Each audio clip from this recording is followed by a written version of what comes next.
There are questions you ask, hoping the answer is no. On March 12, 2026, a single question was brought before the Life Force experiment under SHIELD Protocol 10.3.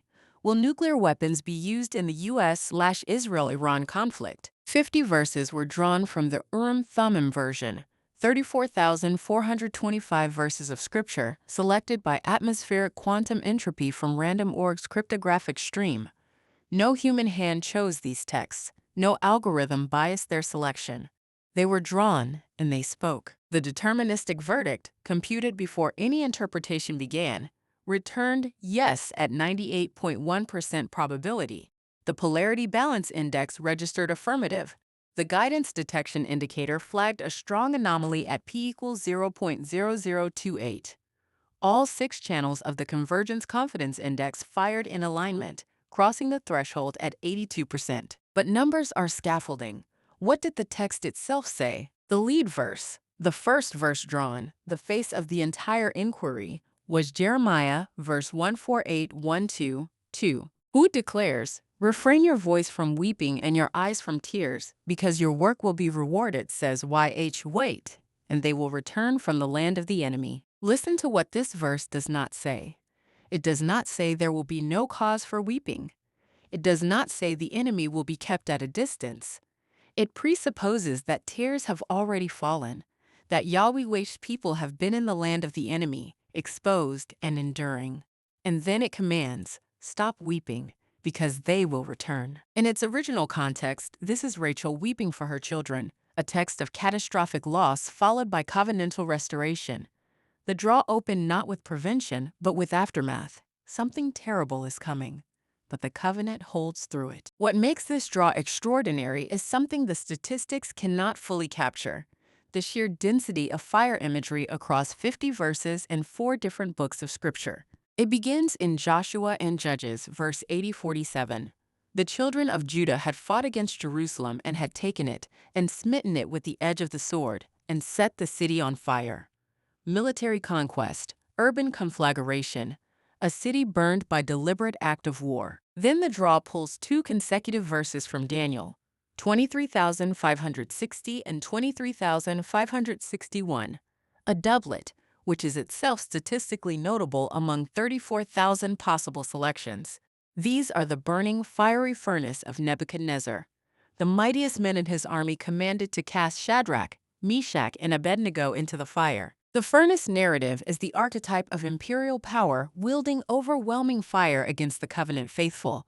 And yet, the faithful survive inside the inferno. The fire does not consume those under covenant protection. The cascade climaxes in Revelation, verse 3:4-1-1-2. The messenger has taken the censer, and he filled it out of the fire of the altar of consecration and cast it to earth. And there came to be thunderings and lightnings and voices and earthquake. Fire cast from the heavenly realm to the earth. Thunder, lightning, earthquake.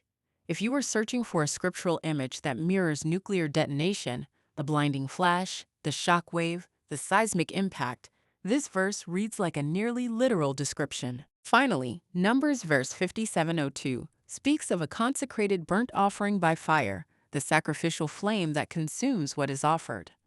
This is fire not as chaos, but as consecrated purpose. 5 separate verses, 4 biblical books. The text answered the nuclear question with fire. Before the draw, 5 keywords were pre-registered and locked: Persia, Elam, battle, Israel, and north.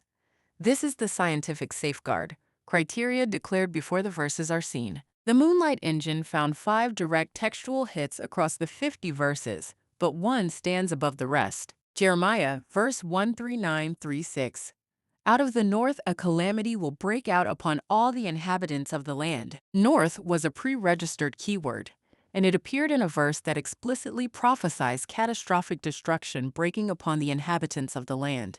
In the biblical geography of Israel, the northern theater aligns precisely with the Iranian and Persian corridor. Deuteronomy verse 7100 names Israel directly and prays for divine oversight from the cosmic vantage, exactly the scale at which nuclear events register.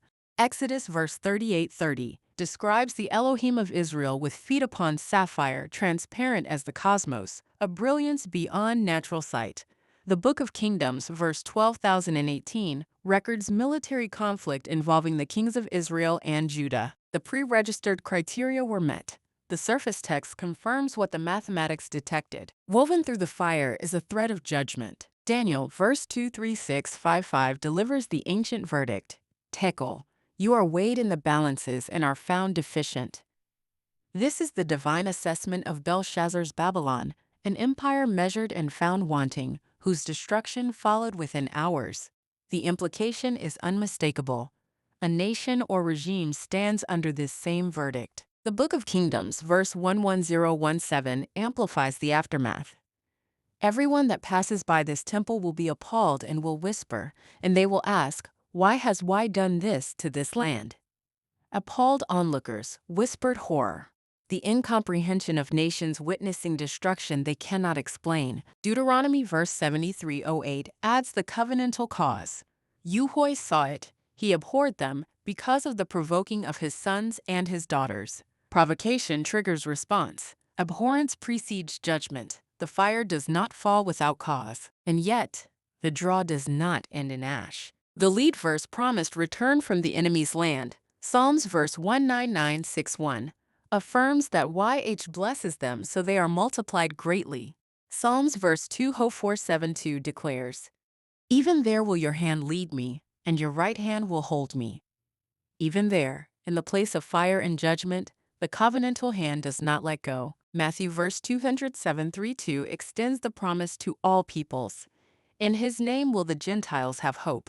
1 Enoch verse 2894 seals it. Unrighteousness shall disappear as a shadow and have no continuance. The fire is not purposeless. It burns toward an end, the cessation of what is unrighteous, which has no permanence. The covenant faithful, like the three in the furnace, pass through the flame and emerge unburned. So what is the Father saying? The Dominion Triad concentration registered at 692% of baseline, nearly 7 times the expected rate, at 3.17 standard deviations. The draw is saturated with covenantal significance. The question touched a live nerve in the corpus. Yes, fire will come.